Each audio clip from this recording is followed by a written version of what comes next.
Hi, very good morning. I'm Dr. Janak Patel, MD, General Physician. All my video lectures are mainly for educative purpose. This lecture will be very useful to fourth year student, also to third year student for your oral exam and theory exam, as well as very frequently you will come across in your everyday practice. We are going to discuss today on epilepsy, seizures and epilepsy.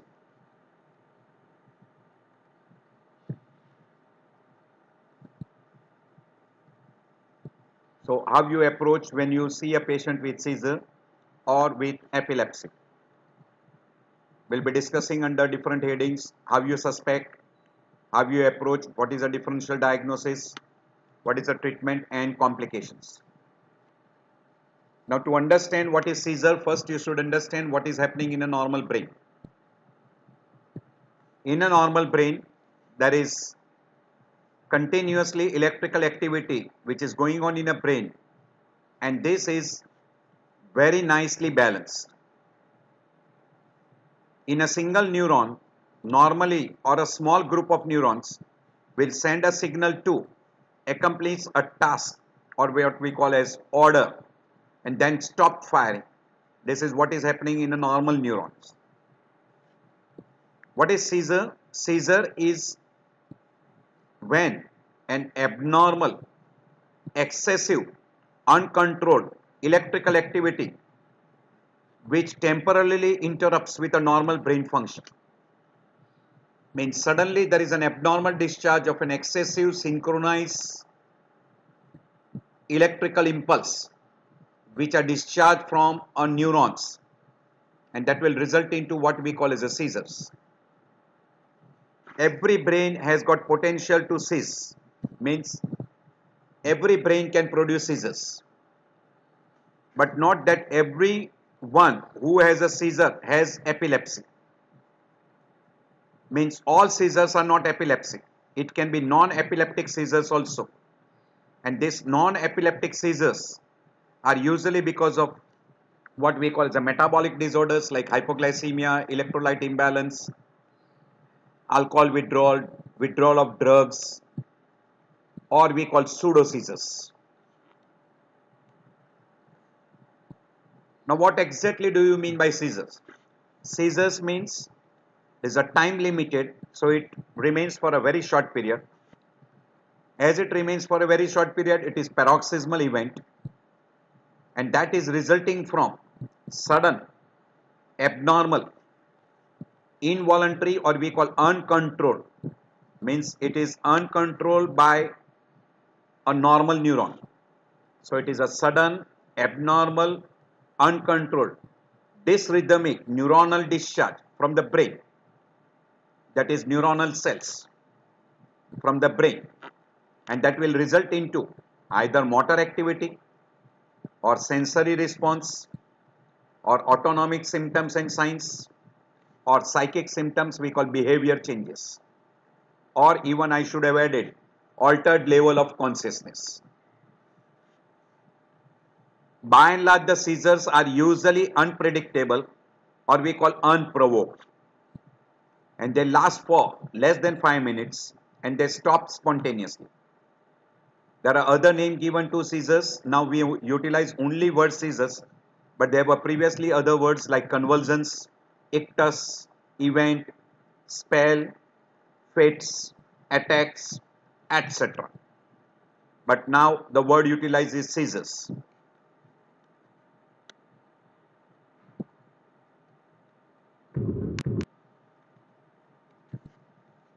So seizure is a paroxysmal, abnormal, excessive neuronal discharge in the brain resulting in an abnormal motor response, sensory response, psychomotor response, etc.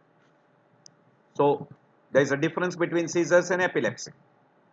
Epilepsy is characterized by intermittent, recurrent, most important is recurrent, and unpredictable occurrence of seizure. Unpredictable or we call unprovoked. There is another word for the same. So it is recurrent episodes of unprovoked seizures. So epilepsy is more than two seizures. So seizure is like an event and epilepsy is the disease. While pseudo seizure is a manifestation without any electrical activity in the brain.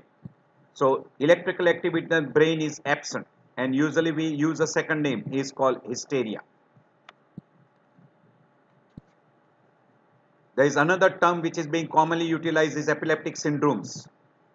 That is manifest of one or more seizure types, specific age of onset and specific prognosis. So there is a group of symptoms and signs which includes one or two varieties of seizures and that is given a name epileptic syndrome. There is another term called as epileptic encephalopathy. So you get a severe EEG abnormality to result in a cognitive impairment and that is because of involvement of a cerebral cortex we call encephalopathy and that results into abnormal EEG and that is given a name epileptic encephalopathy. There is idiopathic epilepsy is usually genetic. Symptomatic epilepsy is usually because of underlying brain disorders like brain tumor, abscess, infection, trauma, etc. There is another term called as a cryptogenic epilepsy where you presume that it is symptomatic epilepsy but you are not able to identify what is the brain disorder. Then you call that as a cryptogenic. And when there is definitely no evidence of brain disorder, it is mainly genetic, we call idiopathic epilepsy. So we have already mentioned seizure is abnormal hypersynchronized discharge in a population of cortical excitatory neurons. There is another way of defining epilepsy is tendency towards a recurrent seizures which are unprovoked by acute systemic or neurological insult.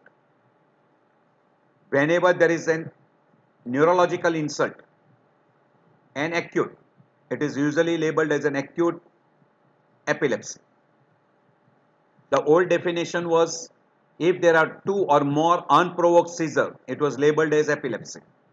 Now it is said that two or more seizures or one seizures plus indication of increased risk of another seizures by abnormal EEG or abnormal MRI.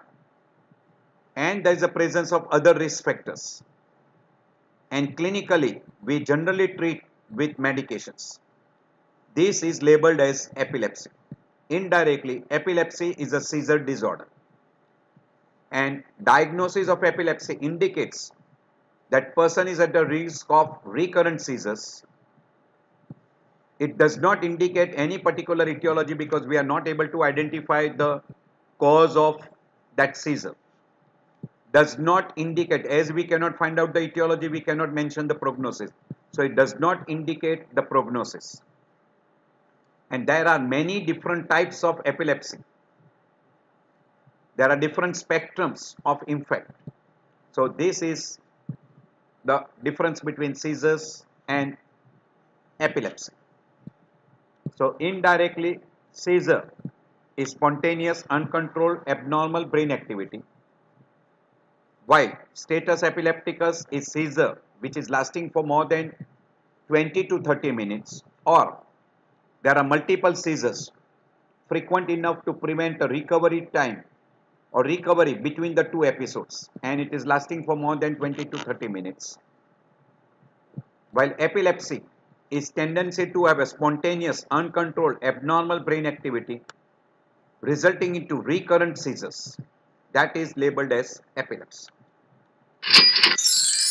Now if you want to classify, we classify into three big groups: partial seizures, generalized seizures and unclassified seizures. Partial seizure is further classified into simple, complex and secondary generalized. Simple partial seizure, the person is completely alert. Complex partial seizure, usually person is not aware of what is going on.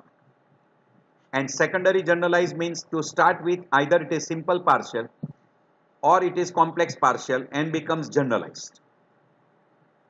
In case of generalized, person is always having an altered level of consciousness. It can be absence variety, which can be classical absence or atypical absence, myoclonic variety, tonic and clonic, tonic variety, atonic variety, etc. These are the two big groups, partial and generalized. And unclassified are usually seen in neonates, that is neonatal seizures, infantile spasms, etc. And there are epileptic syndromes which you can put into unclassified group, which does not fit with generalized, does not fit with partial. Partial is also called focal, and there was a classification of seizure by Epileptic Society 2017. So they divided partial into simple partial, complex partial, and partial becoming generalized, focal becoming generalized. So these are all we call as a partial seizure. Can be motor, which can be automatism, atonic, clonic, epileptic spasm, hyperkinetic, myoclonic, tonic variety. And non-motor variety can be autonomic, behavior arrest, cognitive disorders, emotional, sensory. While generalized were divided into motor and non-motor. Non-motor is called absence. Absence can be divided into typical, atypical, myoclonic, and eyelid myoclonus. While motor was divided into tonic clonic, or we call generalized tonic clonic, then pure clonic, tonic, myoclonic, myoclonic tonic clonic, myoclonic atonic, atonic variety, and epileptic spasms. These are put into generalized onset, and in this the person will always have an altered level of consciousness, while in a partial variety the person is fully aware. In complex partial variety, person has got impaired awareness, and focal, that is focal onset or partial variety becoming generalized tonic clonic, where person will always have impaired awareness. While unknown etiology can be motor variety, can be non-motor variety, where again in a motor you put tonic clonic, epileptic spasm, behavior arrest, etc. And in an unclassified variety, it is febrile seizures, infantile spasm, and other epileptic syndromes.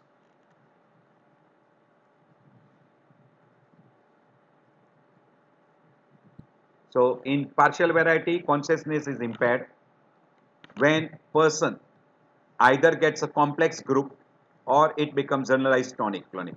Otherwise, person is fully aware of it. As far as syndrome classification is concerned, idiopathic, which is of unknown etiology, where example like juvenile myoclonic, then juvenile absence epilepsy syndromes, etc., or temporal lobe epilepsy syndromes. Symptomatic is usually one classical variety is kind of labeled as Lennox-Gastaut epilepsy syndrome, while cryptogenic is febrile convulsions, West syndrome, or we call infantile spasm. Usually these are put into what we call as unclassified groups, and they are syndrome classifications. So in a cryptogenic, we suspect symptomatic, but we are not able to find out the exact cause of it. This is another way you put them into different classification: focal onset, generalized onset, or unknown onset, or you combine, you classify into focal, generalized, combine generalized and focal, or unknown etiology. And if there is a etiology which is known, like structural, genetic, infectious, metabolic, immune, or unknown, by and large genetic and unknown etiology is put into what we call as unprovoked, or we call idiopathic, or we call epilepsy, and where there is a recurrent. While other group, that is structural disorders, infectious causes, metabolic causes, immune mediated etiology, they are put into what we call as acute symptomatic or provoked epilepsy, and particularly which we put them into unclassified groups. We call that as the epileptic syndromes, and they are very commonly seen in children's, where we have already shown you this slide, may be classified into idiopathic, symptomatic, and cryptogenic. You can divide into those three groups. Febrile seizure is also one of the variety of which we put them into what usually we labeled as a non-epileptic seizures, where seizure is associated with febrile illness in absence of, very important, in absence of CNS infection or acute electrolyte imbalance, particularly in children. And this particular will happen between 6 months to 6 years.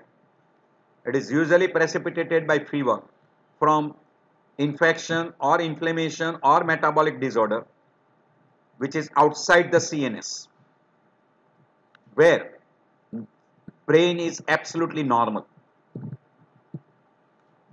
Hence, it is not a normal form of epilepsy because the brain is completely normal. And that's the reason why it is put into a group we call as non-epileptic seizures.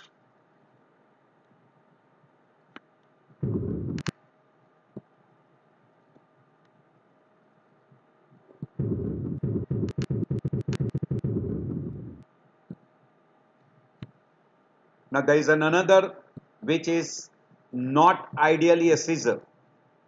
We label that as a psychogenic non-epileptic seizure. Short form we call is a P for psychogenic, N for non-epileptic, and E, and S for seizure. So there is no seizure, there is no epilepsy. That's why we call non-epileptic seizures. But it is psychogenic. So it is not seizure, it is not also epileptic. And what is happening here? The person has got sudden change in behavior, movements, sensation, and responsiveness to of variable duration that may represent a response to conscious and or unconscious emotional distress. And this particular group will be diagnosed very nicely by doing a video EEG. Etiology wise, we divide into two big groups. Seizures we can divide into two big groups. We call recurrent seizures and non-epileptic seizures. We already mentioned non-epileptic seizures means there is no recurrent episodes. Classical example, cardiovascular etiology, drug related, syncope, metabolic causes like hypoglycemia, sodium electrolyte imbalance like sodium, calcium, magnesium, drugs, toxins, infectious etiology, febrile convulsions, pseudo seizures, alcohol withdrawal, drug withdrawal, substance abuse, psychiatric disorders, sleep disorders, etc. In this, brain is absolutely normal. Usually we don't label that as a pseudo seizure, but these are non-epileptic seizures. And particularly these pseudo seizures is commonly termed for psychogenic non-epileptic seizures. We commonly use this term. But all these are not seizures. That's why it is also called non-epileptic seizures. And it is also termed as pseudo seizures. While classical seizures, where there is a recurrent episode, are divided into three groups: idiopathic, symptomatic, and cryptogenic. Idiopathic is also called primary or genetic, or also unprovoked seizures, which is accounting for nearly 75% of the group. While symptomatic is usually labeled as secondary, or it is also called as a provoked seizure or acute symptomatic seizures, which is accounting for nearly 25%. And the seizures which cannot be put into idiopathic, neither we have got an evidence of symptomatic groups, we label that as a cryptogenic, and that is accounting for less than 5% of the group.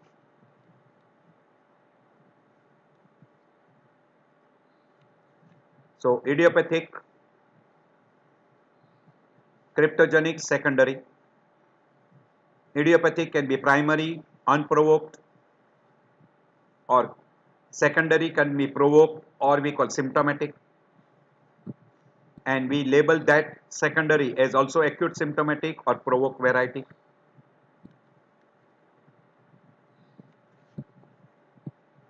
So epilepsy is epileptic, not provoked or unprovoked, which is not triggered, prior brain problem, increased risk, and there is a structural brain problem, metabolic disorders, which can induce recurrent episodes.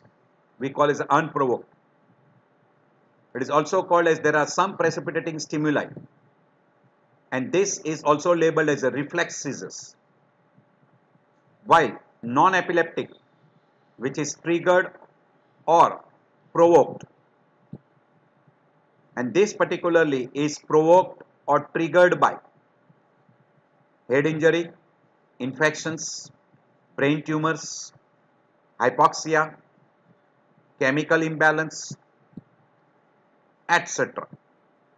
This is what is usually labeled as secondary or symptomatic or provoked, or you label them as non-epileptic seizures. So seizures are either provoked or unprovoked.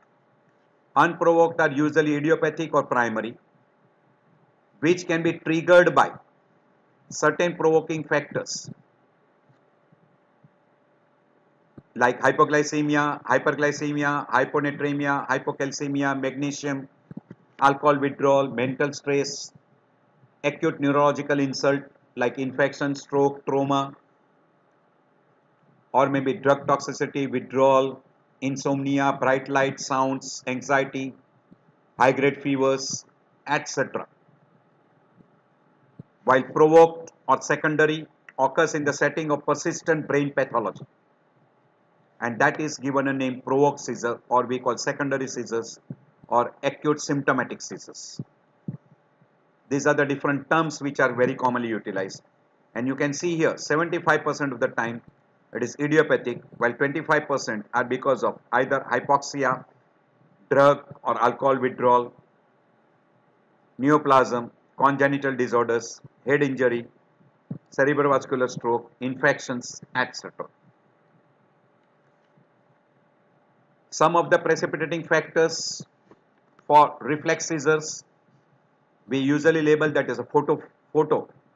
So bright light, flickering lights, music, that is sound, eating, praxis, somatosensory, proprioceptive, reading, hot water, precipitating stimuli for seizures.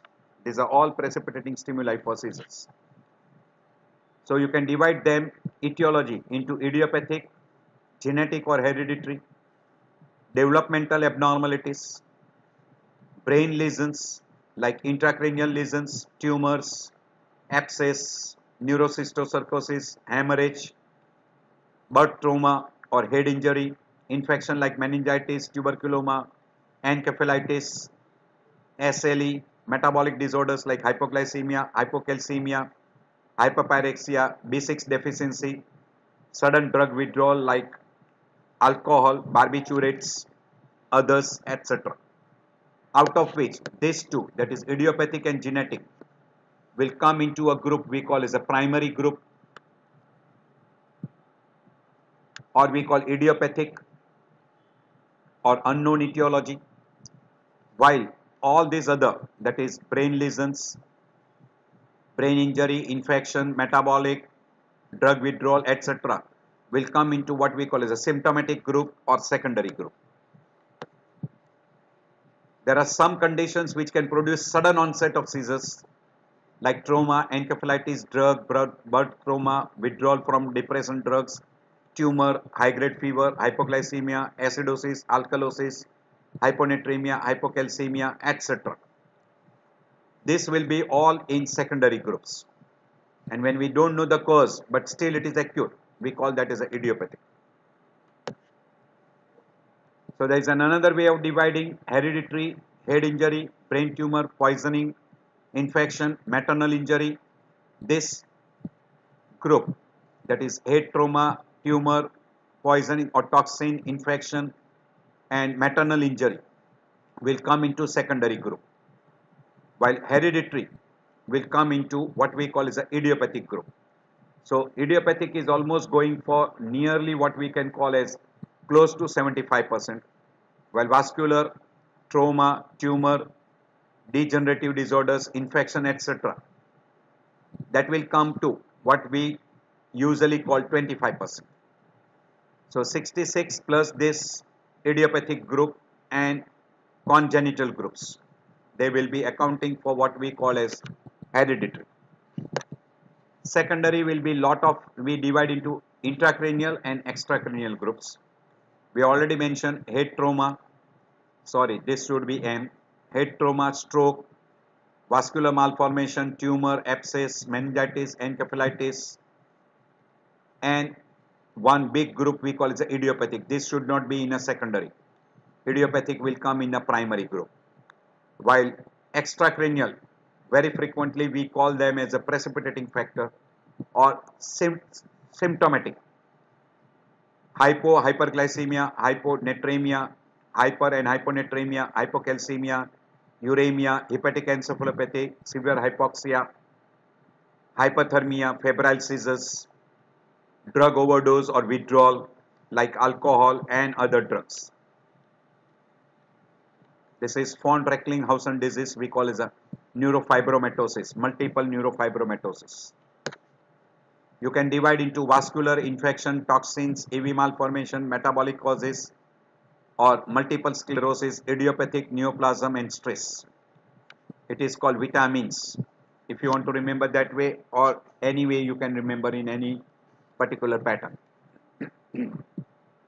And don't forget trauma and psychogenic. So almost idiopathic is almost close to 75%. Degenerative, infection, tumor, trauma, developmental defects, etc. will be accounting for another 25%. Out of these seizures, the biggest group is generalized tonic-clonic, complex partial becoming generalized. That will be a very big group. As far as unclassified is only 3%, myoclonic is 3%, absence is 6%, partial of unknown etiology is 7%, and other generalized are 8%. Indirectly, you can consider generalized tonic-clonic and complex partial becoming generalized becomes a very big group. It will be almost nearly close to 60%. Simple partial is only 14%. So this is a very common group. If we divide the pathophysiology, we have got two big groups we call focal and generalized. In focal, usually there is an electrical activity which is starting into local area and then it spreads to the nearby area but does not spread to the opposite side. Here you can see that partial seizure starts here.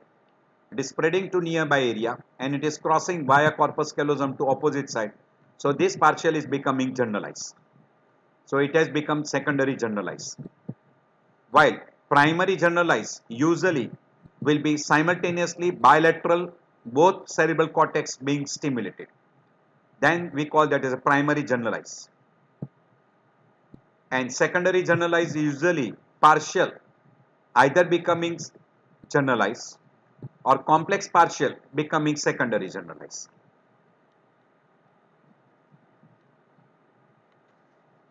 So in a seizure, there is suddenly the burst of action potential which are hypersynchronized and then they propagate, means they spread to the nearby area, and if it is from one particular focus, after stimulating the nearby area, it will cross over to the opposite side either via corpus callosum or from a hypothalamic region.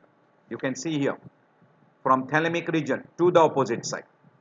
So this will be the way in which it will spread.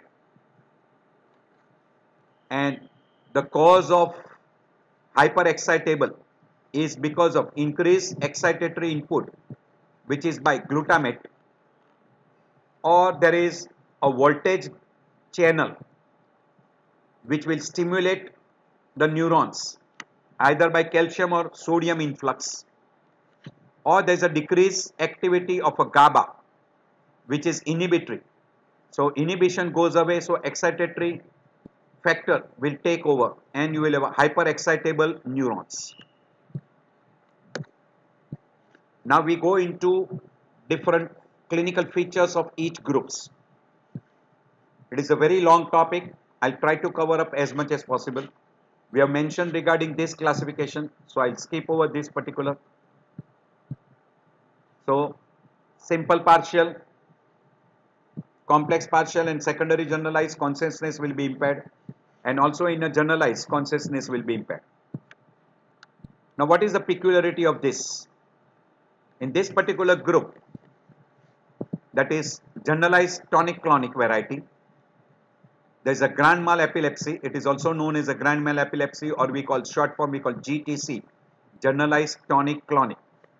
G for generalized, T for tonic, C for clonic. It is also labeled as grand mal epilepsy, and there are different stages like aura, prodromal phase, tonic phase, clonic phase, and postictal phase. And in the postictal, you have got a coma, recovery, and Todd's palsy. We'll be going in little bit more detail. Now, this particular grand mal epilepsy can be precipitated by hypoglycemia, lack of sleep, fatigue, emotional or physical stress, febrile illness, water ingestion, constipation, stimulant drugs, withdrawal of depression, hyperventilation, hypoxia, cocaine, electrolyte imbalance like sodium, calcium, magnesium, which may be high or low. These are what we call as internal factors. These are the factors which are present in the body. While these are called environmental factors like blinking lights, bright lights, loud noise, certain musics, certain smell, peculiar smell, or being startled. So these are all the factors which are environmental factors which can trigger generalized seizure. Now, some people classify instead of 5 aura, tonic phase, clonic phase, postictal phase. So they don't put prodromal phase. So tonic-clonic seizures, convulsive seizures with a tonic phase and clonic phase. So you have got tonic spasm followed by jerking movements. That is called tonic-clonic seizures. So a person before going into a clonic phase will have a spasm, that is arching. This is also almost called as opisthotonus. And during seizures, you will have a tonic spasm followed by a clonic spasm.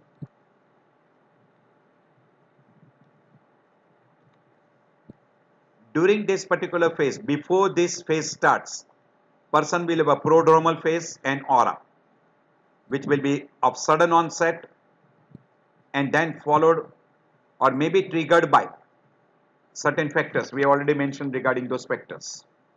And during the phase, we will have a tonic phase where the person will have a stiffening, loss of consciousness, person will have a fall, there will be epileptic cry. There will be clonic phase where the person will have a jerky movements of arms, legs, face, jaw, tongue, eyeball, etc. Excessive salivation, and because of that clonic phase you can have a biting of the tongue. There will be loss of bladder and bowel movement or involuntary evacuation of bladder and bowel. Person can have vomiting. Person can have laryngeal spasm, and sometimes person can have even apnea, aspiration also, and there will be eyeball will be rolling up and it will be pointing towards the site of primary stimulus.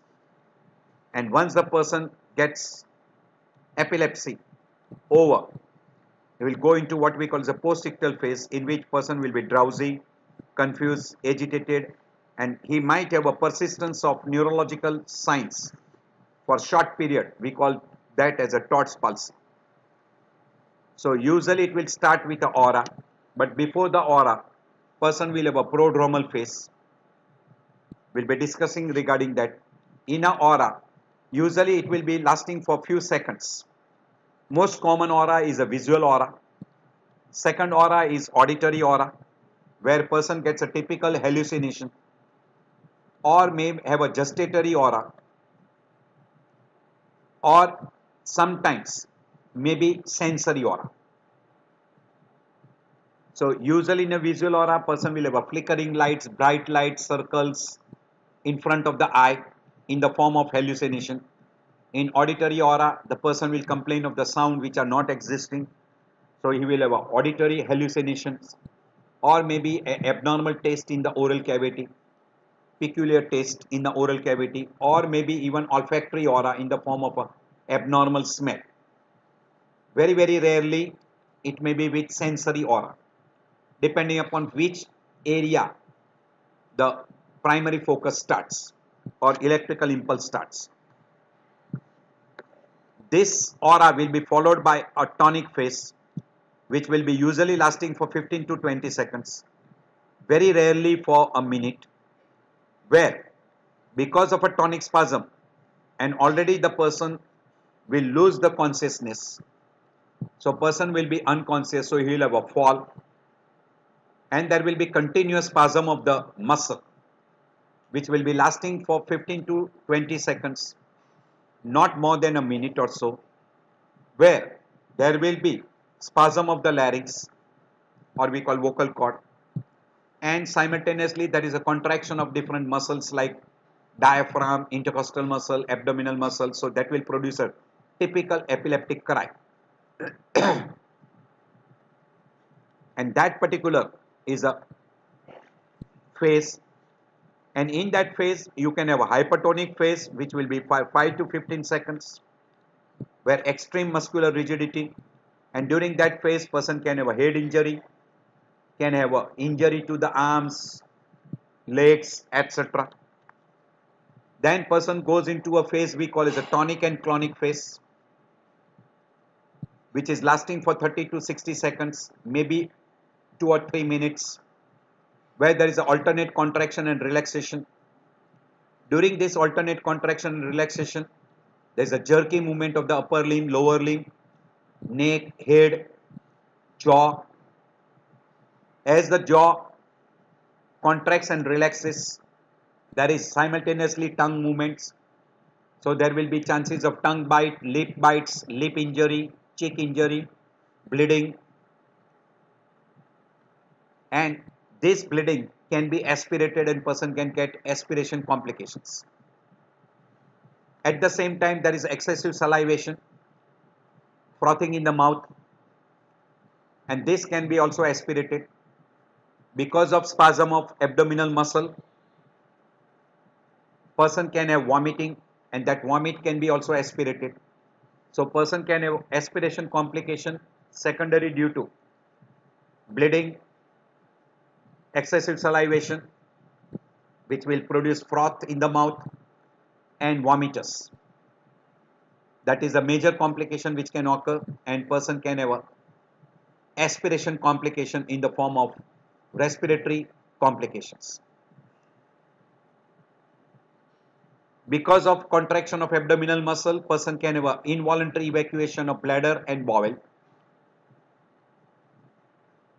Person will also have simultaneously eyeball rolling up, and eyeball will be pointing towards the site from where the primary stimulus has started.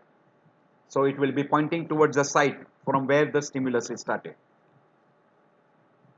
Also, there may be autonomic discharge in the form of a hyperventilation, salivation, and rapid heartbeat, that is tachycardia. In a post-seizure phase, the person will have a short period of post-ictal coma, we call, where it will last for few minutes, but not more than 5 to 10 minutes, usually less than 5 minutes. During this particular phase, person will be confused, will be little bit disoriented. He will complain of headache, body ache, muscle cramps. Also will be having some complaint because of injury, maybe head injury or maybe injury to the arm or the tongue or cheeks, lips, etc. Occasionally, person will have a persistence of motor weakness, remaining persisting for few minutes to hours, but person will recover within 1 hour. We call that as a Todd's palsy. But anytime if it is lasting for more than 24 hours, it is invariably a complication because of a damage which has taken place to the brain. But it cannot be a Todd's palsy. Todd's palsy will recover within few minutes to hours, but will never be more than 24 hours. So, by and large, one single episode of GTC will not be lasting for more than 5 minutes. If a person is having tonic phase, clonic phase continuously without any intervening period of recovery, do suspect status epilepticus. So tonic phase, clonic phase followed by postictal phase. In a tonic phase, we already told you there will be tonic spasm. You might have a urinary incontinence, epileptic cry. There will be spasm of laryngeal muscles, that is we call epiglottis or we call vocal cords, and secondary to that person will develop cyanosis. There will be arching or we can call that as opisthotonus. During clonic phase, cyanosis may persist. There will be blinking of the eye, eyeball will be rolling up, jerky movements of upper limb, lower limb, face, neck, eyeball will roll up, jerky movements of the jaw, tongue injury, tongue bite, lip injury, cheek injury, etc. And in a postictal phase, person will be confused, fatigue, complaints of body ache, leg cramps, etc. and might have Todd's palsy. So in a post-ictal phase, it is called a recovery phase, maybe complete unresponsiveness, confused, disoriented. Mental status will improve over a period of time. Person will be exhausted, headache. Very rarely you will have a persistence of a motor weakness persisting for few minutes, but less than 1 hour. So person will have a memory loss, confusion, headache, disoriented, weakness, might have a complaints of injury symptoms like pain, body ache, etc. So very common: exhaustion, drowsiness, headache, and Todd's palsy. Usually, the person with only tonic phase becoming unconscious and there is only tonic spasm does not go into clonic phase. It is called generalized tonic seizures, where person will have altered level of consciousness, pupil will be dilated, eyeball will roll up, there may be possible incontinence of bladder and bowel, and there will be foaming at the mouth, but there will be no clonic movements. Another variety where person will have a mainly clonic movements, then it is called as a clonic seizures, where you will have a more of muscle stiffness, jerky movements, mucus production, and person will have a injury to the tongue, lips, cheeks, etc. and eyeball will be rolling up. In an atonic variety, person suddenly will have a drop attacks or fall. There will be loss of postural tone and person will be unconscious, but there will be no tonic or clonic movements. This is classical generalized atonic seizures. There is a second big group in a generalized we call as a absence seizures or petit mal epilepsy. Now this particular is also called as absence seizures, which can be classical absence or atypical absence. Absence seizures or another name is petit mal. Very frequently a short note can be asked on a petit mal epilepsy, where it is sudden onset, usually is for 5 to 10 minutes, or 5 to 10 seconds, sorry, 5 to 10 seconds, and you can get such episodes in a day as much as even up to hundreds. It can be precipitated by stress, fatigue, or maybe hypoglycemia.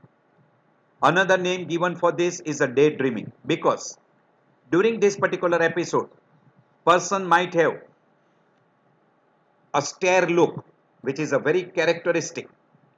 So person will maintain that particular posture for a short period. There may be twitching of the eyelids. There may be little lips movements like lip smacking, and person will have a stare look, which is the most common symptom.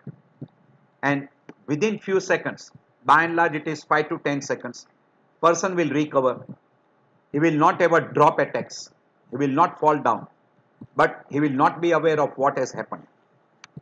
So that is classical described as a petit mal epilepsy. So between the seizures, patient is absolutely normal. But during seizures, person will have a vacant look, eyeball may roll up, there may be eyeball twitchings or twitching of the eyelids, which may be lasting for few seconds. Person will have a cessation of all activity. You might have a smacking of the lips, little twitching of the lips, and you might have eyeball also rolling up. These are some of the things which will be seen. And as far as EEG is concerned, you will have a 3 spike per second potential seen in a EEG, and it will be generalized spike in multiple leads. It will be seen in a multiple leads, and it will be 3 spike per second, and that is a very characteristic of a petit mal epilepsy. A good number of time it is diagnosed by an EEG.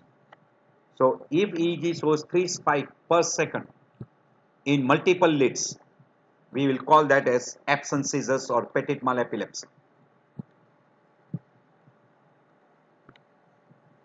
So it is a typical absence, will last for few seconds, less than 10 seconds. Good number of time it is unrecognized. In a day you might have 100 to 200 attacks, and EEG is characteristic, 3 spike per second, very characteristic.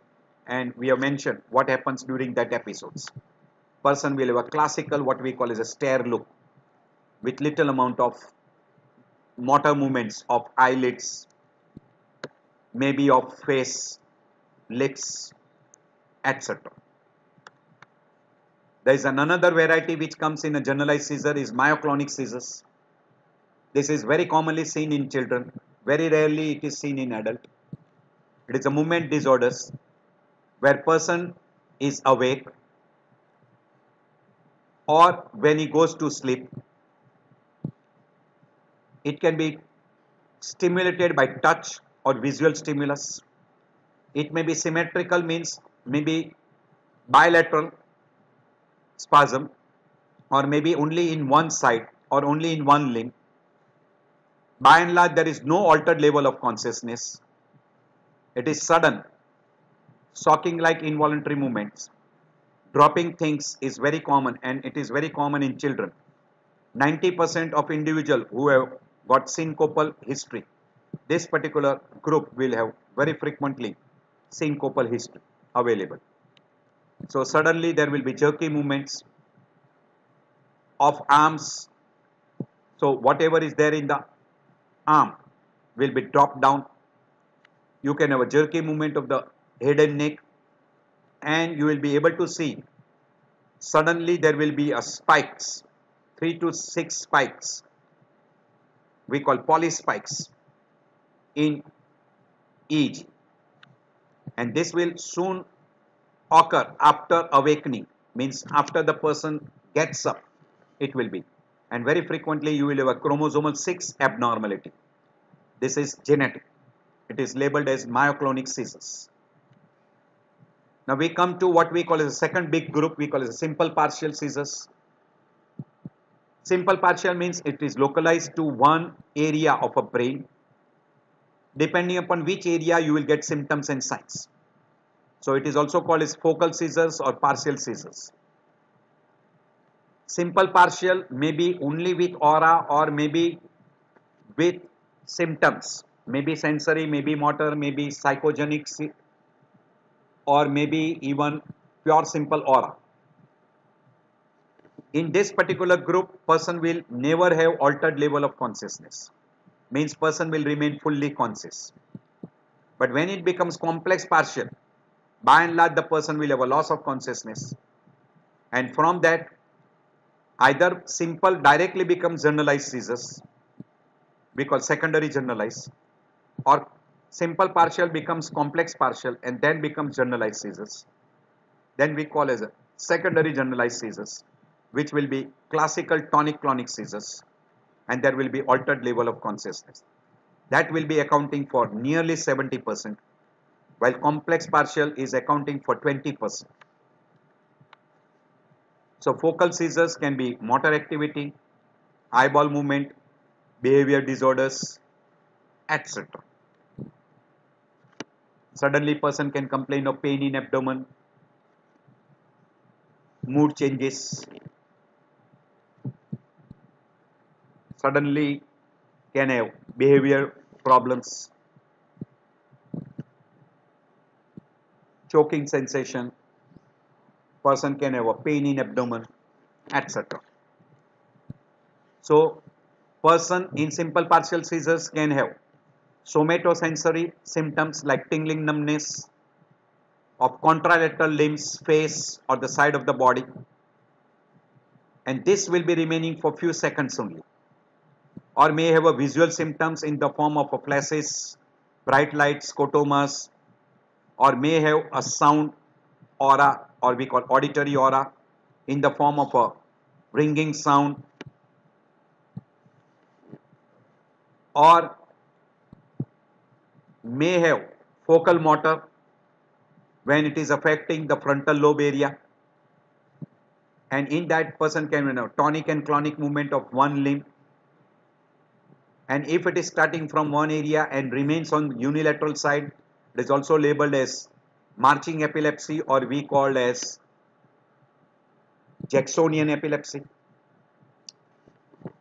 Person can have a grimaces face of head movements, eyeball will be turned to the opposite side, eyeball will roll up, there will be autonomic movements or autonomic symptoms like sweating, flushing or pallor, or person might have epigastric symptoms like pain in abdomen, gurgling sensation, etc.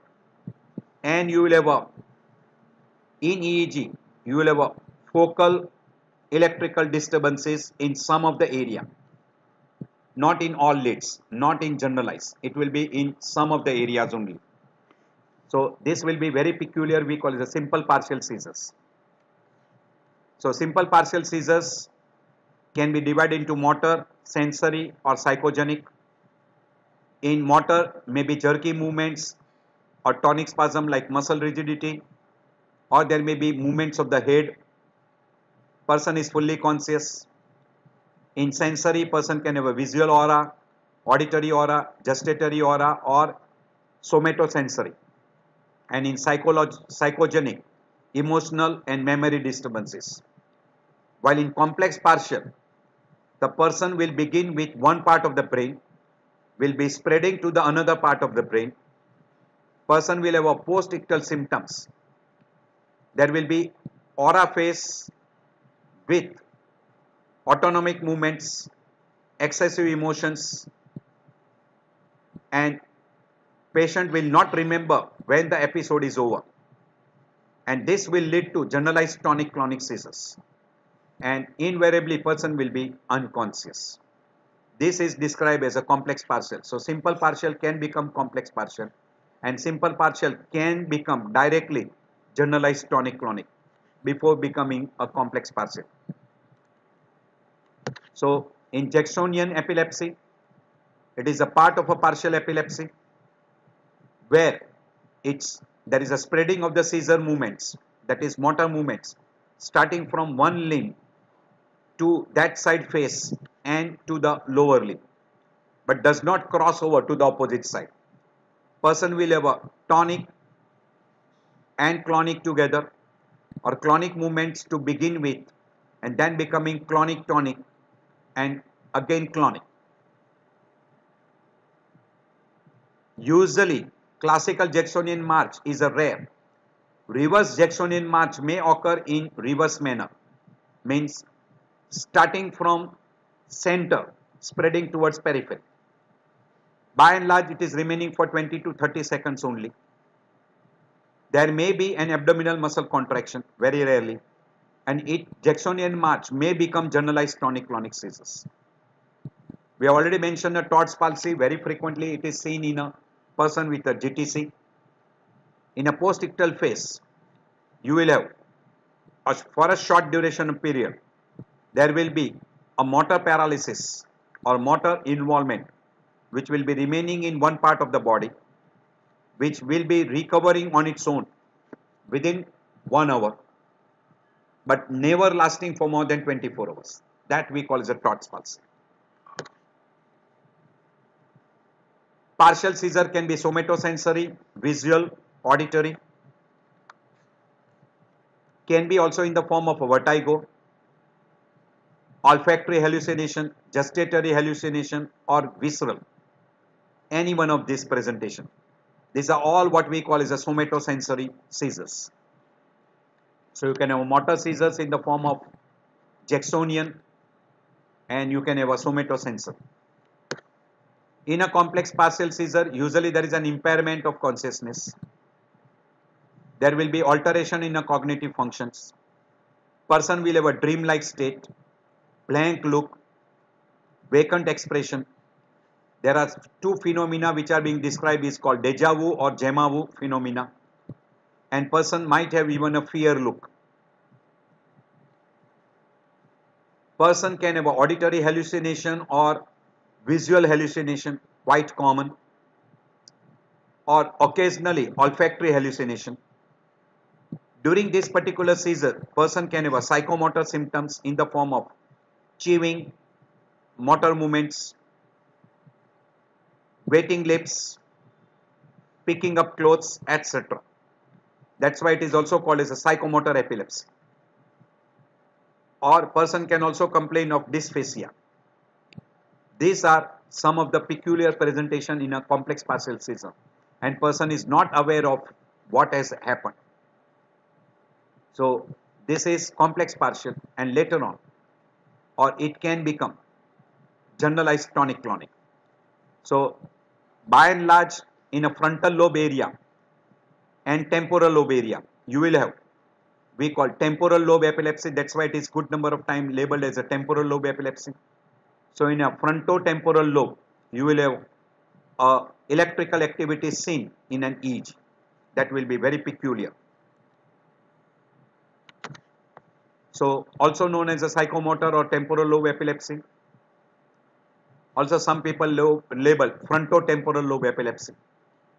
Usually it is seen in adults and children. Duration is always less than 3 minutes. Person will have a similar look like what we call as a petit mal epilepsy, blank stare, followed by motor movements in the form of smacking of lips, chewing, rolling of the fingers, rolling of the eyeball. The person will have a dazed look or a stare look. Person is unaware of surroundings, but person will not have a fall. Might have a clumsy movements, picking up clothes, rowdy movements, suddenly behavior changes may be there.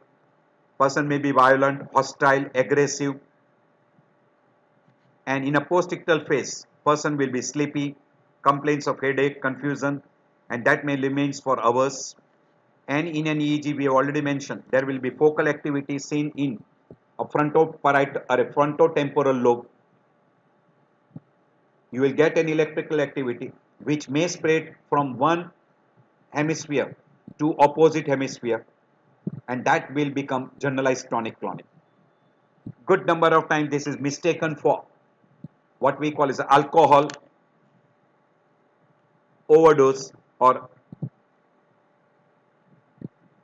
alcohol withdrawal, drunk person, overdrunk person. This is a difference between absence and complex partial seizures. Generalized absence seizures and complex partial seizure. at your leisure time you can go through.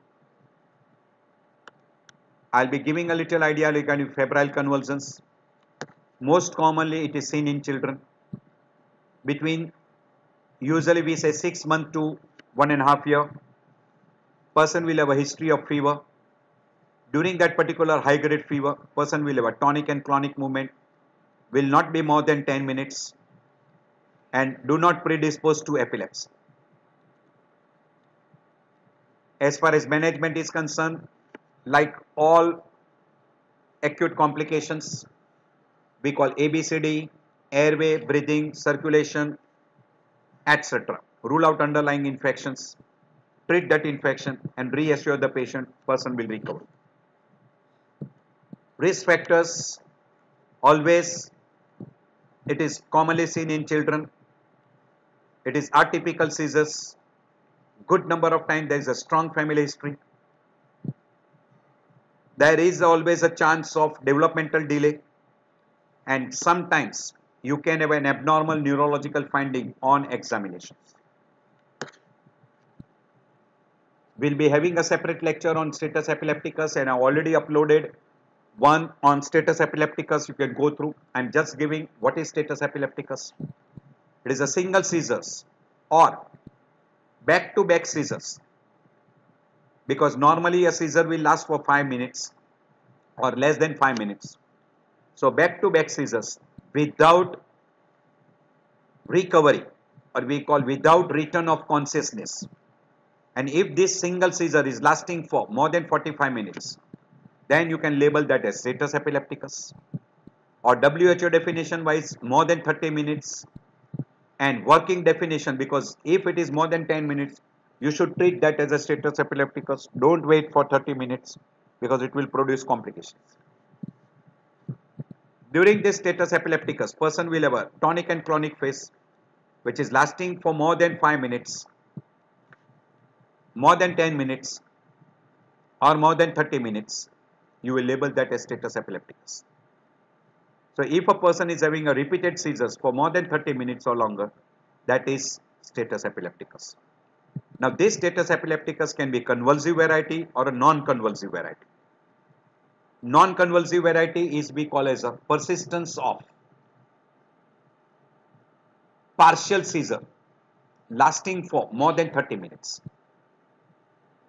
Then it becomes a non-convulsive variety. Particularly a petit mal epilepsy, if it is continuous, it will become a non-convulsive variety. While classical convulsive variety will be generalized tonic-clonic seizure, becoming and lasting back-to-back seizure, and if it lasts for more than 30 minutes, it will be labeled as status epilepticus convulsive variety. So status epilepticus you can divide into convulsive and non-convulsive. In convulsive we'll come across most common is tonic-clonic, or we call GTC. Very rarely tonic and myoclonic can become status epilepticus. A partial motor can become convulsive variety because this partial will become generalized tonic-clonic and can go into status epilepticus. While in a non-convulsive variety it is usually absence seizure, and very rarely complex partial seizure may persist as a non-convulsive variety. But by and large the complex partial seizure will become tonic-clonic and may go into status epilepticus. So status epilepticus also defined as a major motor convulsive status where 3 seizures uninterrupted by a consciousness or single prolonged seizures lasting for more than 30 minutes. We'll label that as major motor or convulsive status. Absence partial or petit mal status is diagnosed mainly by EEG, or complex partial, that is psychomotor epilepsy, becoming status. By and large it will be transferred into generalized tonic-clonic, will be diagnosed again by a convulsive variety. There is one more terminology which is being utilized is during treatment, that is refractory status epilepticus, where there is a continuous seizure for more than 60 to 90 minutes and you have utilized 2 or 3 anticonvulsant medicines in a full therapeutic dose, then only you label that as refractory status epilepticus. Short form it is called R for refractory, S for status, E for epilepticus.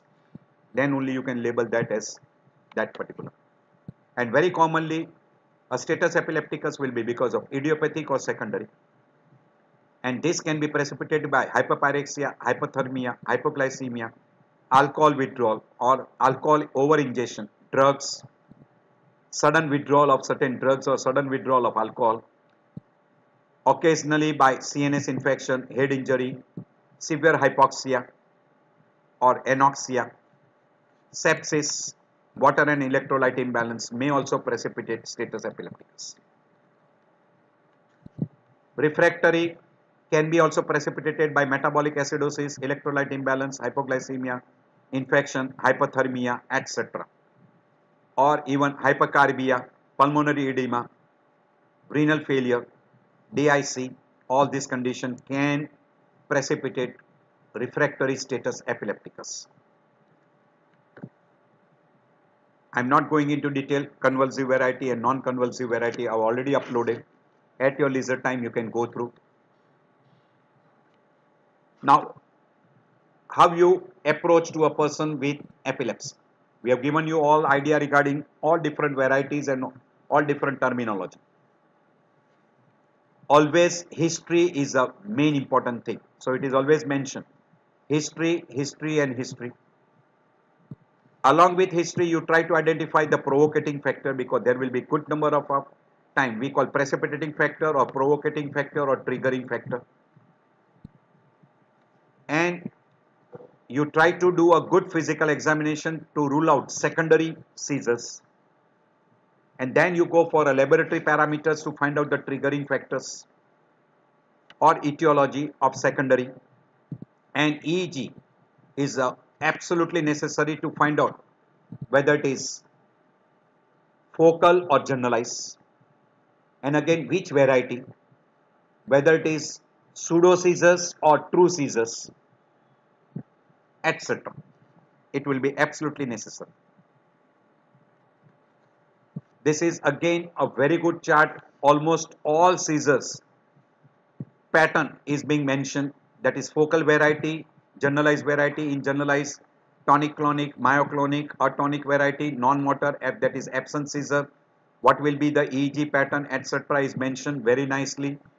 In this generalized seizures, motor variety, tonic phase, clonic, myoclonic variety, atonic, non-motor variety, etc. Todd's palsy. What are the clinical features in motor variety, in non-motor variety? All those are mentioned. So at your leisure time, this is a good, whatever I have mentioned before is mentioned in a short.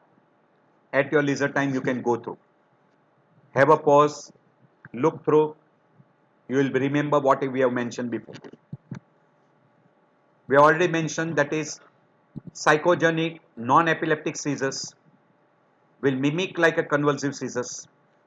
There are atypical features.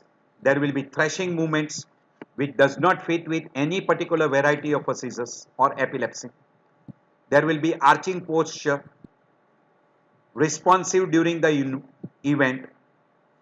Eye will be closed, tightly closed. A person will oppose your all activity what you are doing. When you try to open, person will tightly close, and when you ask the person to close, person will have a blinking movements. It will be lasting for very long period. It will be always in presence of relative. Person will never have any injury, etc.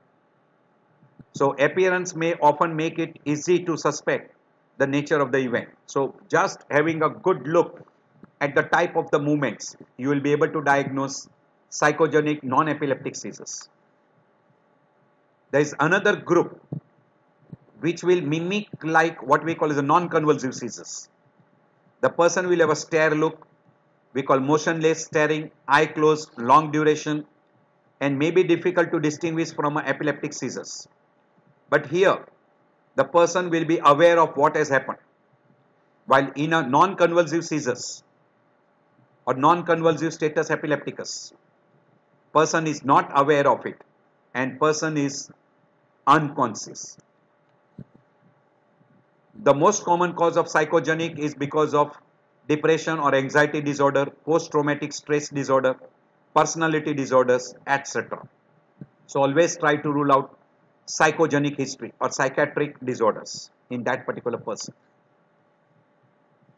By and large, this is very commonly seen in an adolescent and young adults. Between the age of 15 to 35, they are nearly 80% of the people. It is more common in female, almost 70 to 80% of the time it is in female. And 10 to 30% of the time, with psychogenic non-epileptic seizures. Also have epileptic seizures in past. So always keep that thing in mind.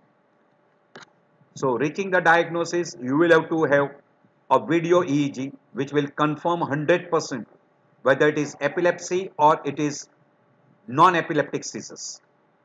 And that video EEG should be done for at least 24 to 48 hours to rule out psychogenic non-epileptic seizures from epileptic seizures. This is, I'll just skip over how you approach to a case.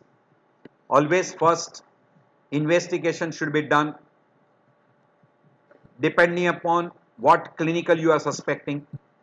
If clinically you are sure that this is psychogenic, you don't require CT or MRI. Yes, to differentiate from what we call as an epileptic seizure, you might go for video EEG, but even that is not required. Should we go for an EEG? What is the role of lumbar puncture? Only if in case of a secondary, you should go for investigations like lumbar puncture, CT or MRI. And then only decide regarding whether person needs an anti-epileptic drug or not. So when to start and when to stop, you should be aware of it. So always suspect if any person comes with a typical history of aura, altered level of consciousness, tonic movement, clonic movement, post-ictal phase, and during that particular person has got injury, tongue bite, frothing on the mouth, involuntary micturition, etc. It is generalized tonic-clonic. In secondary, usually person will have altered level of consciousness with some symptoms and signs of neurological damage.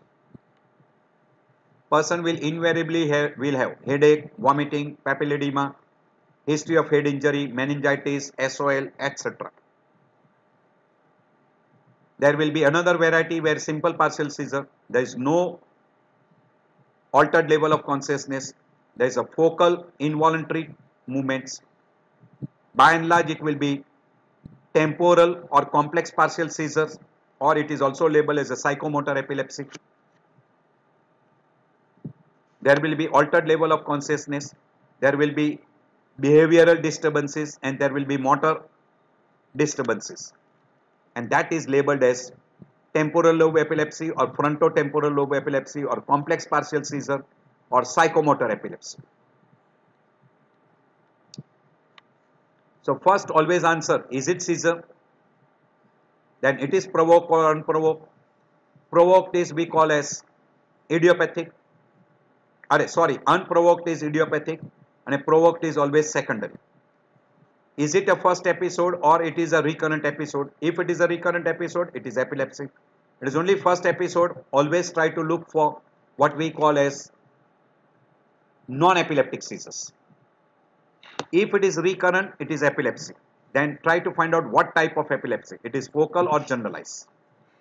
So try to go through that. So history becomes very important. So careful history.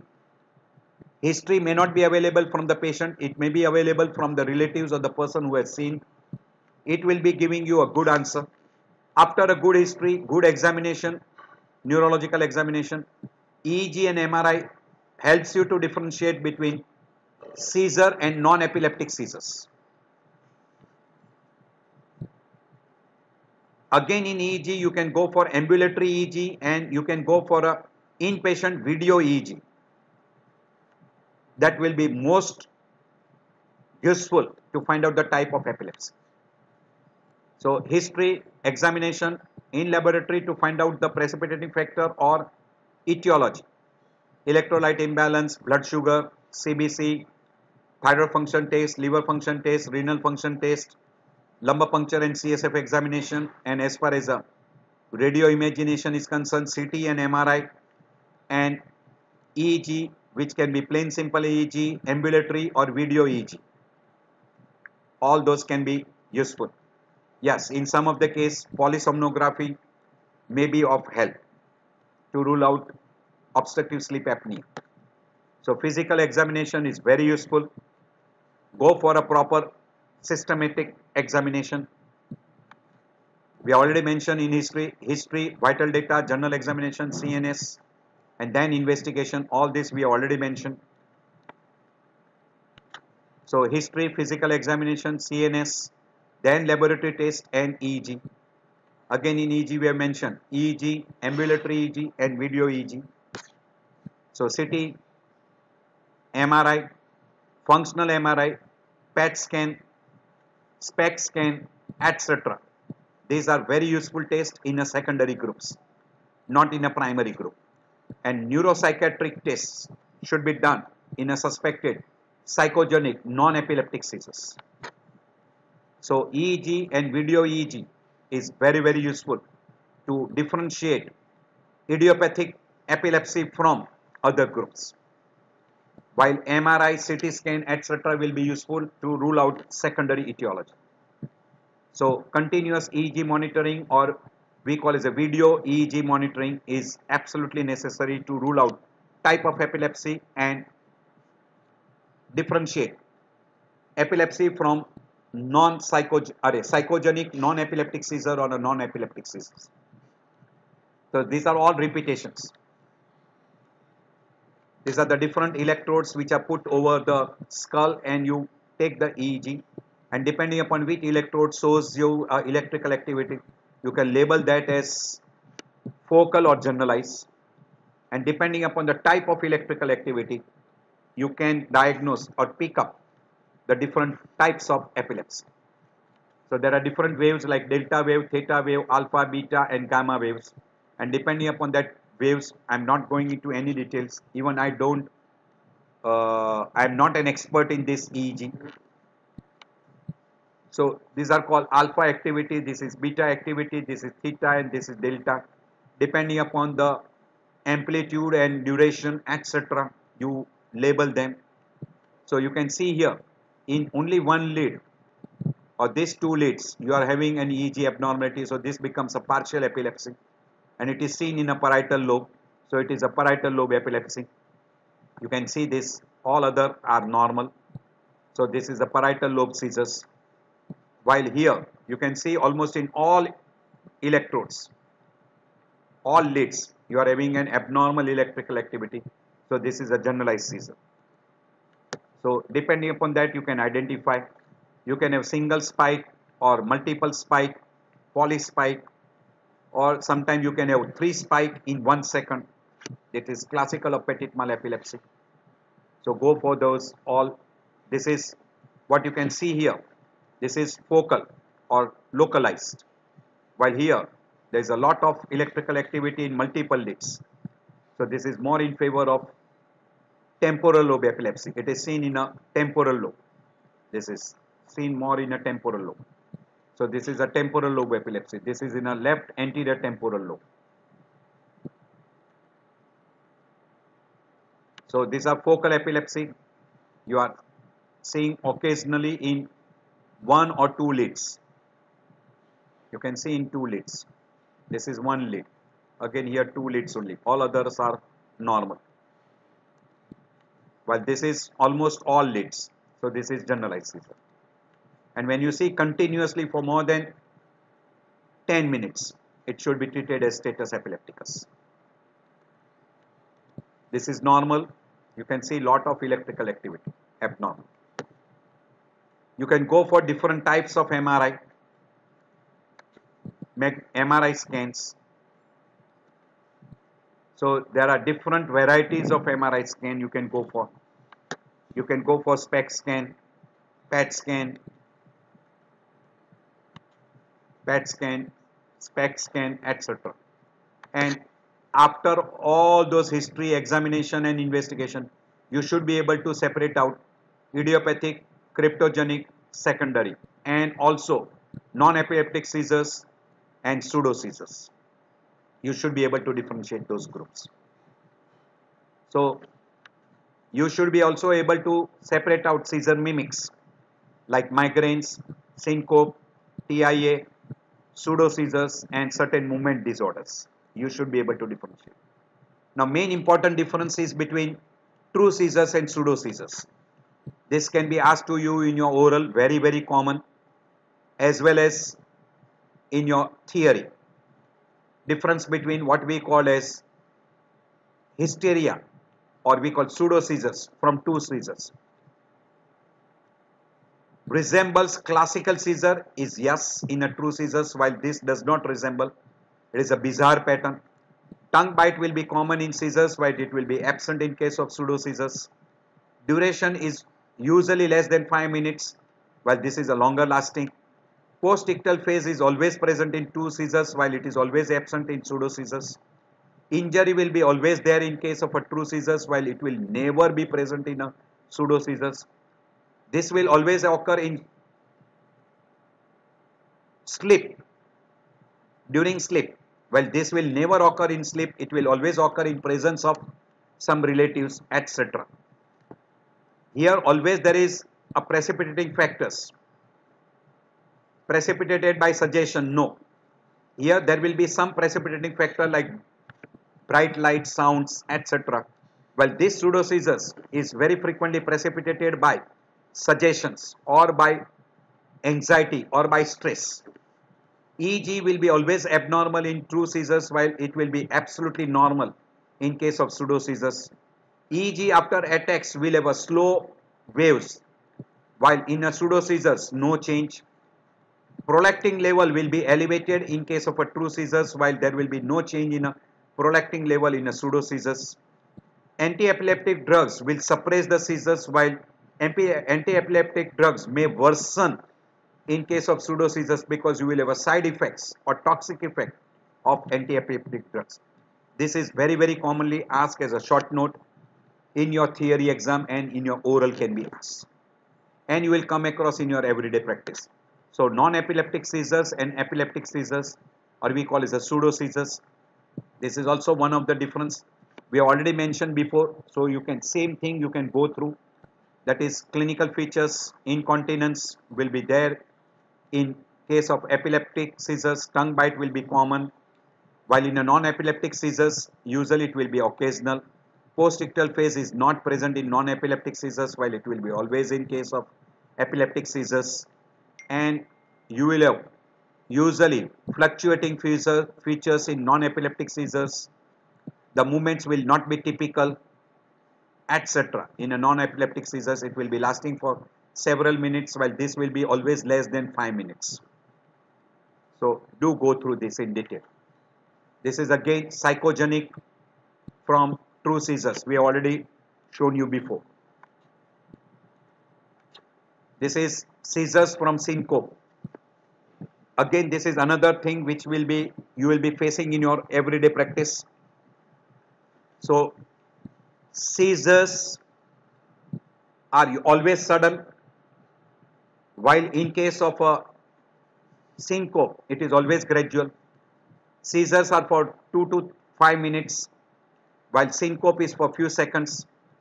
There will be always jerky movements, while very rarely in a syncope you will get a little jerky movements. Headache will be very common in a post-ictal phase, while here in a syncope very rarely because of a fall and injury person can have. Confusion is a very common in case of seizure. Incontinence is common, while here in a syncope very rare. Syncope will occur usually with a vertical posture, while this eyeball deviation will be always horizontal, while this will be in a syncope vertical. Tongue bite will very common in seizures, while it will never be there in a syncope. Prodrome is very common in seizures, while usually in a syncope in the form of a prodrome, person will have a prodrome symptoms, we call it the pre-syncopal symptoms. EEG will be often abnormal, while in a case of a syncope it is always normal. So again, this is the difference. I'm keeping this for a minute. You can go through at your leisure time. Very frequently ask, oral as well as theory. Now going through a management and complication very rapidly. General management during a seizure is we call is a acute short-term management. Once the seizure gets over or epilepsy gets over, now you go for prevention of a second episode. We call as a long-term management, and you take all precaution to prevent without pharmacology. We call prevention. While precipitating factor control is by lifestyle modification, precaution is usually taken to prevent injury, like we'll be mentioning some of those. And then we go for drugs for a long-term management, that is for control of epilepsy. You can change in a diet, giving a ketogenic diet, which will help in reducing the events. And when drugs and this lifestyle modification does not work, then you can go for surgical or other intervention like vagus nerve stimulation, deep brain stimulation, as well as RNS. And in case of secondary, if cause is identifiable, you can treat that particular, we call it treat the basic cause, and person will have a good results. So seizures once history, examination, EEG and imagination will differentiate by using a video EEG into unprovoked and provoked. Provoked will always have an underlying cause, so treat the underlying cause. This is secondary group, while unprovoked does not have an underlying cause. So if it is diagnosed as an epilepsy, start anti-epileptic drugs, and if it is a first episode, wait and watch, and then you can decide. So if it is a possibility of seizures, evaluate properly. If diagnosis could be epilepsy, and if it is a first seizure, try to find out the risk factor. If there is a high risk factor, treat as an epilepsy. If there is a low risk, wait for a second seizure, or review again for seizures after a gap, and then decide regarding a treatment. And if already the person has got a second seizure, start treatment as an anti-epileptic medications. And if it is less likely to be seizures, rule out psychogenic, that is psychogenic non-epileptic seizures, and treat by psychotherapy. And if it is a non-seizures, or we call non-epileptic seizures, then try to rule out syncope, migraine, sleep disorders, or provoked seizures, and identify the cause by doing CT, MRI, etc., and treat the underlying cause. This is in generalized outline. So always have a EEG, MRI, etc. in case of suspected secondary seizures. So this is in a secondary seizures. So we have already mentioned that in a first unprovoked seizure, you might have a Todd's palsy, may have presented as a status epilepticus, person might have a mental retardation, strong family history, EEG abnormality will be there, all those things will be there. You will be able to diagnose properly. Acute management and long-term management. In acute management, always we say that circulation, airway and breathing, followed by look for disability. So look for patent bronchus, look for oxygen concentration, circulation, and look for disability. Those should be looked for. So we call always CAP. Circulation, airway and breathing, and then disability. If required, you can use benzodiazepine, phenytoin, and you can go for ventilation, depending upon the presentation. So in emergency, between 0 to 5 minutes, always wait and watch. By and large, a single epileptic episode or single seizure will stop within 5 minutes if it does not treat as an status epilepticus. So proper position, oxygen, airway, breathing, circulation should be looked for, and you can even put a IV cannula for safety purpose. So brief medical and neurological examination should be done during that period. Remain calm. If required, you can call for 108. Place the person on the softest surface around. Remove all the sharp object from the surrounding. Remove glasses. Loosen any tight clothes, etc. Put the pillow below the head. Don't try to restrain the person. Don't oppose the movements. Stay with the person till he recovers or he wakes up. So first thing is remove all the objects which can produce injury.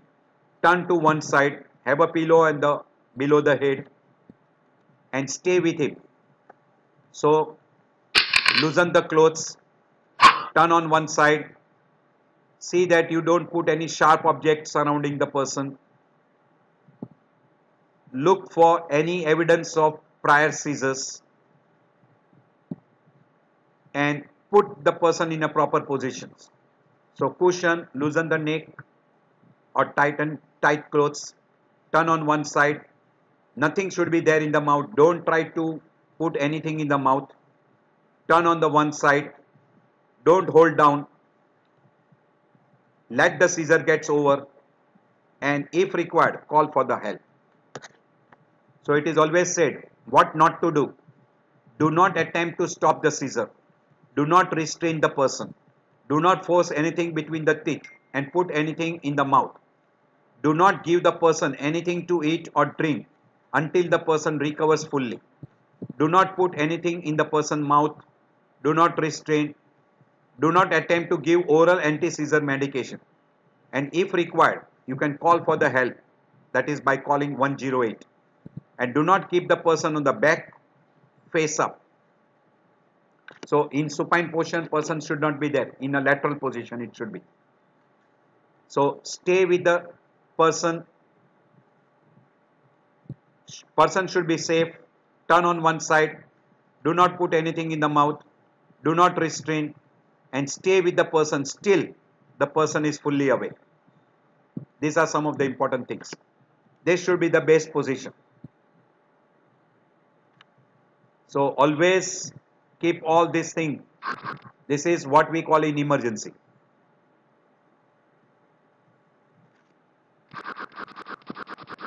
And then you can educate the person regarding long-term management.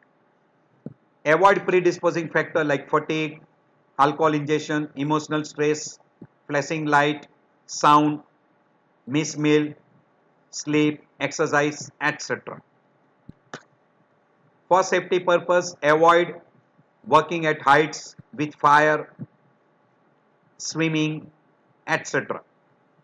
Do not have a bath when alone in the house. While cooking, microwaves, all those should be avoided. Swimming should be avoided. School trips, person should be aware that he is likely to get second episode. Car drivings, etc. should be avoided because you can meet with an accident. So do not drive, don't work at the heights, don't work with fire or cooking, don't use the powerful tools like drilling machines, etc. Don't work with dangerous items. Always work under supervised person, and whenever you want to go for a bath, always inform the person in the family and don't go for swimming. Should be avoided. And during a status epilepticus, I've discussed in detail a treatment and management in a status epilepticus video lecture. So you can go through that. This is that particular thing. So basic support we call as a circulation, airway and breathing. Check for hypoglycemia and have a cardiac monitor. If there is a hypoglycemia, give dextrose. And if you are suspecting Wernicke's encephalopathy, give thiamine. If it is non-hypoglycemic, lorazepam or diazepam is the first drug of choice. And after that also, if the seizure stops, well and good. If it doesn't stop, repeat dose you can give. Maximum you can go up to 8 milligram of lorazepam. And then you can go for phenytoin sodium or phenobarbital. And if still not controlled, treat as a status epilepticus by giving ventilatory supports, phenobarbital, we call coma, phenobarbital induced coma. That should be the thing, and always monitor with EEG. Pyridoxine can be very useful, particularly if in a pediatric group person is on INH. So same thing is little bit in more detail. Go at your leisure time. This is a management of status epilepticus. As far as rescue medicine concerned, there are available what we call as a auto injections of diazepam, lorazepam. You can give it this by also orally or intravenous or intramuscular or by rectal suppository or by intranasal spray or buccal tablets. You can give by that. But best is injectable form, either in the form of intravenous or intramuscular. That is a better way. And if you can't give that, then only go for oral or rectal or by intranasal or buccal. This is that again in detail regarding management of status epilepticus. At your leisure time you can go through. So aborting seizures, always try to take care of all the predisposing factor like hypoglycemia, hypocalcemia, hyponatremia, dehydration, anemia, or say in a case of a uremia, dialysis may be required. In presence of infection, you might have to treat malaria or meningitis, etc. So treatment we divide into two groups, pharmacological and non-pharmacological. Pharmacological we call anti-epileptic drugs, and non-pharmacological, when pharmacological is not effective, you can go for surgery. This can be utilized along with pharmacological lifestyle modification, ketogenic diet. And once this is not effective, pharmacological, lifestyle modification and ketogenic diet, you can go for what we call as a non-pharmacological intervention like vagal nerve stimulation, deep brain stimulation, RNS, etc. And you can go for surgical intervention. So one of the treatment is ketogenic diet. You should try that ketogenic diet because it decreases your episodes of recurrent seizures. These are all the basic principle. Always you choose the drug depending upon the type of epilepsy. If not effective, go for second drug. First drug you should go to the optimum level. Then only the second drug should be added. If still not controlled, then only you can go for the third drug. And after the addition of a third drug, if still not controlled, then you can go for non-pharmacological treatment. So first drug choice, these are all the different drugs. I am not going in detail regarding all those drugs. This is partial seizure, these are generalized seizure. This is simple partial. The drug of choice is phenytoin sodium, carbamazepine. Complex partial, again phenytoin sodium and carbamazepine. So indirectly for partial seizure, carbamazepine is the first drug of choice. While in generalized, usually valproic acid is the first drug of choice nowadays. So valproic acid for tonic-clonic, absence seizures, myoclonic seizures, etc. Valproic acid is the first drug of choice. While for status epilepticus, first drug of choice is diazepam and lorazepam. This is a list you can go through at leisure time. All different conditions are being mentioned and what are the drugs. First line drugs, second line drugs in partial, generalized, in generalized, tonic, clonic, absence, atypical and myoclonic variety. These are all the latest drugs. These are old drugs, these are newer drugs, and these are newest. So this is a list of all the different varieties of seizures and these are the drug of choice. At your leisure time you can go through.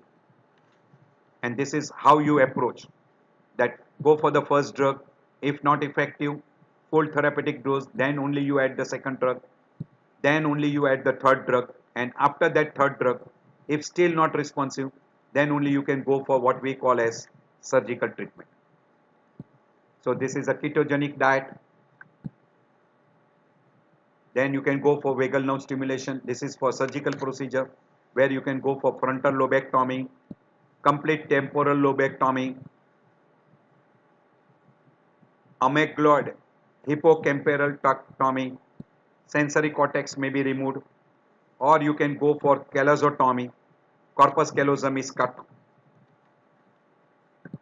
So temporal lobe resection, functional hemispherectomy, corpus callosotomy, these are all with associated complications. So there is lysinectomy, lobectomy, corpus callosotomy, etc., which are being done after you do a mapping, what is called which area is being involved. That portion is removed. Vagus nerve stimulation is being done particularly in a person with partial seizures, Lennox-Gastaut syndrome, and person who has undergone a poor surgical candidates. They are not a good candidate for lobectomy. And complication of vagus nerve stimulation very frequently is cough, hoarseness of voice, etc. can happen in this particular group of people. And so vagus nerve is being stimulated and it decreases the number of epilepsy. There is another stimulation, it is called responsive neurostimulators.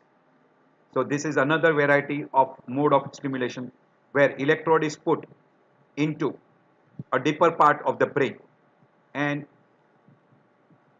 it can decrease the number of episodes. There is another way of deep brain stimulation. Very frequently the electrode is put into anterior thalamic nucleus, means around the nucleus of thalamus, and that can also suppress the epilepsy. Now there are some other modes where dogs are trained which will help to identify the early recognition of behavior changes in a client, and that will inform the person. So these types of dogs are called POS, and that can be utilized. There are some alternative ways of reducing the episodes of epilepsy. We call as a non-medical therapy like relaxation, yoga, acupuncture, aromatherapy, etc. has been tried, but not 100% effective. Also, the people are going for newer form of treatments, that is what we call as a neuronal transplants. These are all the side effects of different drugs, that is phenytoin sodium, phenobarbital, valproic acid, carbamazepine, and trimetazidine. These are all the different drugs, and these are all the different what we call as abnormality you can come across. Highest will be there in some of these drugs, phenytoin sodium, sodium valproate, etc. These are highly prone for fetal abnormalities. So always during pregnancy, sodium valproate, phenytoin sodium, phenobarbital should be avoided. These are some of the we call as cleft palate, cleft lip, and congenital malformation like cardiac, cerebral, etc. urogenital are quite common with these anti-epileptic drugs. This should be kept in mind. So mothers should not be on those drugs. Always keep this thing in mind. Person can have a spina bifida, anencephaly, encephalocele, etc. As far as psychogenic non-epileptic seizures is concerned, you will require a psychotherapy. These are all different types of psychotherapy.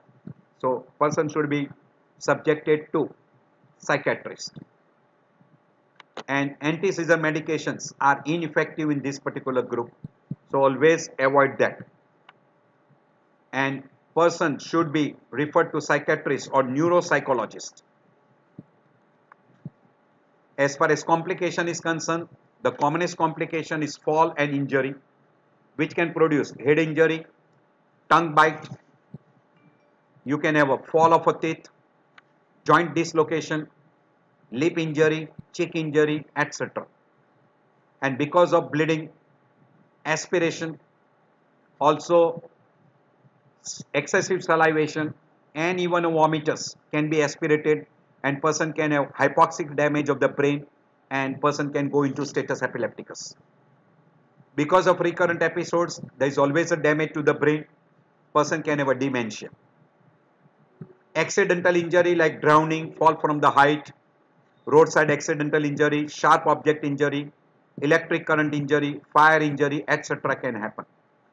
Person can go into status epilepticus and it can be lethal. Even person can have a death. Because of epilepsy, person will have a good amount of time, psychological behavior disturbances, social stigma, anxiety, etc. Todd's palsy is ideally not a complication, but person might have a motor weakness for a short period, less than 1 hour, will recover completely. But in a children, very frequently, person can have sudden unexpected death in an epileptic patient. This is quite common in a children. So do keep it in mind. Short form it is called SUDEP. SUDEP. S for sudden, U for unexpected, D for death in epileptic patient. So always identify the patient properly, go for a monotherapy, start low and go slow. Don't give a very high dose. Very, very important. So seizures are caused by abnormal synchronized discharge. Try to identify whether it is partial or generalized. And in case of an acute management, always go for ABCD and then you can go for long-term management. If seizure is lasting for more than 10 minutes, always go for status epilepticus. Long-term management is very, very necessary. In case of a partial seizure, carbamazepine is the first drug of choice. And always look for complication because of drugs and because of seizure itself. So always, we being a human being, we always try for newer and newer drugs to prevent an epilepsy. Ketogenic diet is useful. Brain stimulation is useful. Now they are going for stem cell transplant. Even they, in near future, you might have a brain transplant also possible.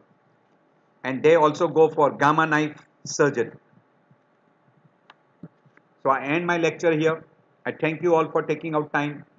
I know that your time is valuable and I appreciate that you have spent some of the time with me. I'm extremely sorry this is a very, very long chapter. But I have tried to cover up as much as possible in an epilepsy. Still something if it is forgotten, please pardon me. This will be very helpful to your 4th year student in theory and in your oral exam and also in your everyday practice. You will see GTC very, very common in your everyday practice. And also you will come across what we call as a psychogenic non-epileptic seizures. Very, very common. If you like this lecture, please press button like, subscribe, and if you feel that your friends, your group is benefited, you can share with your friends. So I end my lecture here. See you in our next lecture.